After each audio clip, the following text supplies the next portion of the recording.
Ranveer सिंहच्या Dhurandhar the revenge या चित्रपटाने जगभरात धुमाकूळ घातला असून आठवड्याभरातच या चित्रपटाने तब्बल 500 कोटीची कमाई केल्याची माहिती समोर येत आहे।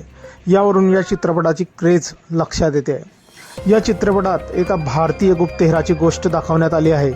जसकिरत सिंग रांगी नावाचा एक तरुण गुप्तहेर म्हणून पाकिस्तानात जातो आणि पाकिस्तानमध्ये तो हमजा अली मजारी बनून राहतो।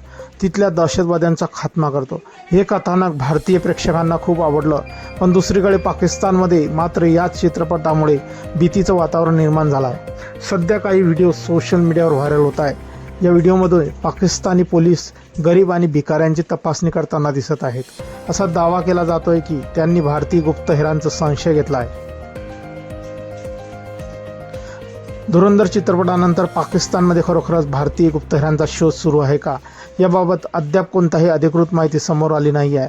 मात्र या चित्रपटाचा काही प्रमाणात परिणाम झाला असावा, कारण काही पाकिस्तानी सोशल मीडिया इन्फ्लुएन्सरने व्हिडिओद्वारे अशी भीती व्यक्त करताना दिसत आहेत। पण महत्त्वाची गोष्ट म्हणजे अशा प्रकारचा तपास सुरू असेल तर पोलीस तो गुप्तपणे करतील, याचा मोठा गाजावाजा केला जाणार नाही।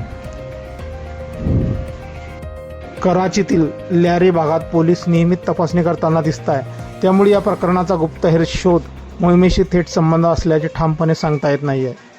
मित्रांनो, आपल्या काही प्रतिक्रिया असतील या व्हायरल व्हिडिओबद्दल आपण कमेंट बॉक्समध्ये देऊ शकता। व्हिडिओ आवडल्यास व्हिडिओला लाईक, जे मित्र चॅनलवरती नवीन असतील त्यांनी चॅनलला जरूर सबस्क्राईब करून घ्यायचं। धन्यवाद।